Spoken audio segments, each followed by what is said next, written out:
Zach Wilson is benched to third string. Broncos country might be back. Drew Lock was so bad that they decided Geno Smith with one arm gave them a better chance at winning. And they were right. Justin Fields almost ruined the Bears' tanking chances in his first game back. Almost. But the Lions aren't the Lions anymore. They now win when faced with adversity. It's still hard to get used to.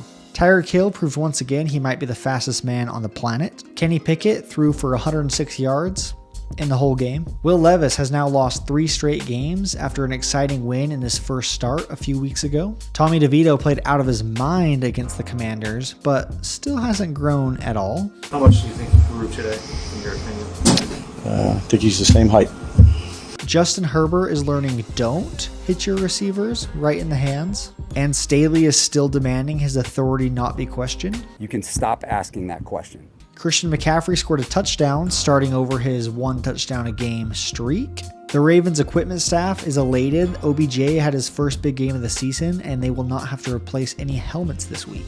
CJ Stroud had his first questionable game of the year. Deron Bland has caught more passes for touchdowns this season than any player on the Jets, Steelers, Browns, Rams, Falcons, Colts, or Saints. And that's week 11 in a nutshell. Let's turn our attention to this Dallas Cowboys team. As a fan of this particular squad, I will say, I feel like I have reasonable expectations. I feel like I'm level-headed. I said in my week 11 pick'ems video, I took Dallas minus 10.5. I said I would take them minus 20.5. And guess what? They would have covered, okay? This season's just so easy to predict. The beatdowns the boys are putting on the bad teams is hilarious. It's fun to watch. It's not stressful at all. It makes me enjoy almost every single Sunday. As long as we play a team with a losing record, I'm fairly confident we're going to win by double digits. Now, when we play a team with a winning record, yeah, we'll most likely lose and we'll come up short. But until then, I'm feeling good. I'm having a good time. I'm enjoying it. We're putting up 1,000,000 points a game. It's fun. So as of now, I'm happy with my team. I love Dak. I love Micah. I love Deron Bland. I love our entire defense. I love the young tight ends we have developing. I love CeeDee Lamb. I'm excited for whatever team Tony Pollard plays for next year. But having said all that, I fully expect December to be the most miserable month of the year. We play Buffalo, Miami, Philly, and Detroit. I mean, that's just 4 great football teams. I don't know if Buffalo's great, but they're talented. They're probably going to kill us. That might be, easily. It could be the worst month of my life or the best. If we come in there, we go 3-1, we're feeling frisky, and we prove to everyone we're a legitimate playoff team, I'll feel on top of the world. I will feel amazing. But if we go in there and we go 1-3, even 2-2, I'm not feeling very good. Like, there's too many. Philly's too good of a team to be messing around with like that. San Francisco's too good of a team to be messing around like that. We have to prove that we can beat good teams consistently. And December is a great opportunity for us to do that. Now, like I said, I have reasonable expectations. I fully expect to be miserable, but just putting it out there, okay? Okay, but really quickly, pivoting back to Zach Wilson. This guy went from the starting quarterback and was benched at the end of the game against Buffalo, but not just benched, but now announced he's moved to the 3rd string. That's Saleh pretty much just saying, hey, bud, you're out for the year. Like, unless there's something drastic that happens, like, he's not playing football again this year. I know he has played bad, and really bad. That is still like, you just don't see that. You don't see someone just say, okay, not only are you benched, but we're giving up. And this really might be the end for him. And it's a bad game to go out because he wasn't just struggling on the field. A lot of memes of him walking backwards, falling right on his ass, just trying to cool jog it back to the huddle. That did not work out well. And then running into Robert Saleh on the sidelines, just taking him down. And you tell me, but it kind of looks like Saleh follows through on this takedown right here. Like, maybe he finally had the chance to, rough Zach Wilson up a little bit for all the torment he's caused him this season. And hey, I don't think you can blame him. Okay, and I need to address this Broncos story. And by story, I mean them winning games, okay? I've doubted the Broncos. I'm a Broncos quote-unquote hater. I'm sorry. There are a few things that I enjoyed more last year than the Russell Wilson memes. Broncos country, let's ride.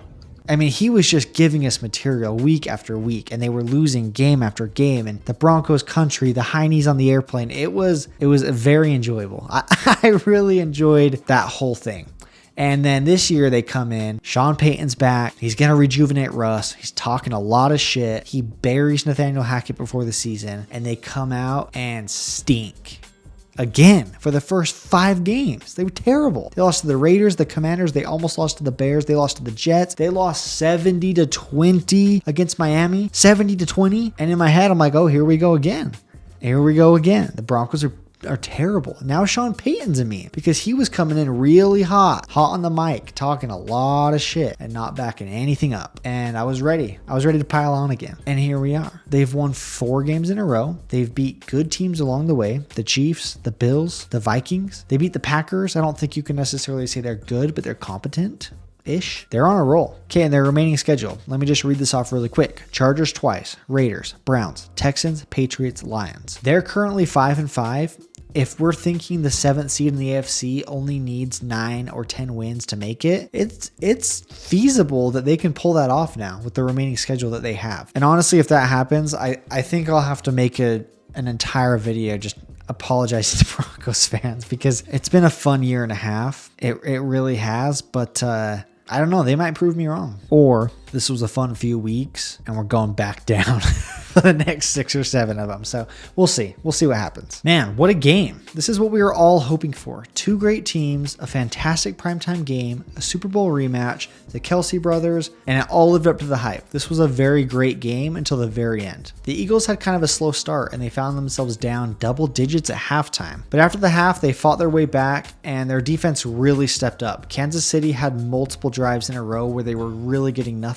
And the one time they made it down the field, Travis Kelce fumbled in the end zone and ended that drive. It was a really good, complete second half for Philadelphia, no matter how sloppy the first half was. Jalen Hurts threw a bomb to Devontae Smith for the go-ahead touchdown with just a couple minutes left, and their defense held up again on the last drive. Now, if I'm a Chargers fan right now, I'm sick to my stomach. Their inability to win football games is alarming at this point. And to see Brandon Staley just red hot in the presser after every game, just defending himself to the death, it's just got to be exhausting as a fan. At some point, my friend, you got to take some accountability. The defense that you are so unwilling to give up play calling for stinks. No one in the league has given up more passing yards than you have. You get sliced and diced every game. The decision making has been bad for years now. And it just seems like everybody's out on him. I am genuinely shocked he is still there. Genuinely shocked. I am almost 1,000% positive he will not be there next year. But on paper, that team just has no business being 4-6. Justin Herbert's prime years are just blowing away in the wind. And to watch that has just got to be. Now, I know the Packers game was not all on Staley. There was a couple bad drops like we just referenced earlier in the video. You just got to feel for Herbert. You got to feel for the fans. And well, I mean, I'm not sure the Chargers have any fans. No one shows up at their games. But if there are any out there, I feel for you guys. And you just haven't really put together a good season yet with a good team, man.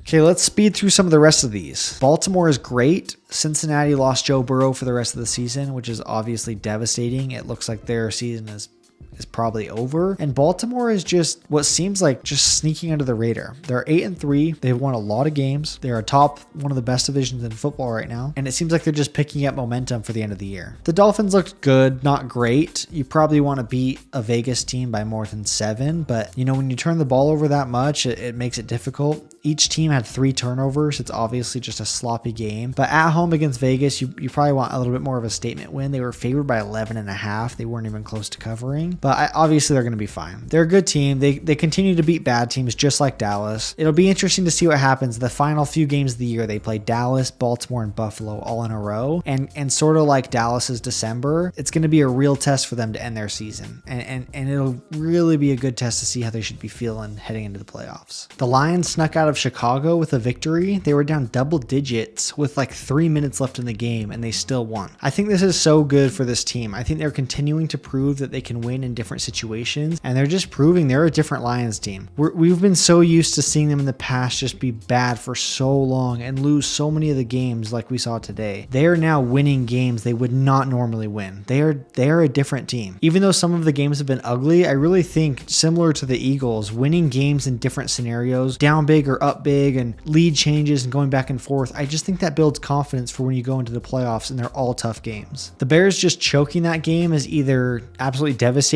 or completely exhilarating as a Bears fan, whether you're rooting for wins or losses this season, I guess. The Jaguars took that ass whooping they suffered in San Francisco last week and turned it back on Tennessee this week. Their defense looked amazing and held Will Levis to under 160 yards or 170 yards and held Derrick Henry under 40 yards. And you're just not going to win a lot of games with 200 230 total offensive yards. It's a great recovery win for Jacksonville, and I think it will help their confidence moving forward. CJ Stroud threw 3 interceptions and definitely did not have his cleanest game, but just like this Lions team, the Texans found a way to win, and I really think that is good for them. I continue to love watching that team, and I think CJ will bounce back, and I really think that they have a chance to make a little bit of noise if they make the playoffs. Tank Dell has continued to put up big games, and Devin Singletary has had back-to-back monster games for them. Tommy DeVito looks like a dog in Washington. He looked absolutely terrible against Dallas and looked amazing against the Commanders. And this is another one where you'd have to take a poll in New York. Are you happy or sad about the win? The Seahawks lost a heartbreaker in which they had a double-digit lead for a good chunk of the game. Geno Smith got hurt and missed a few possessions, and Drew Lock came in and just threw like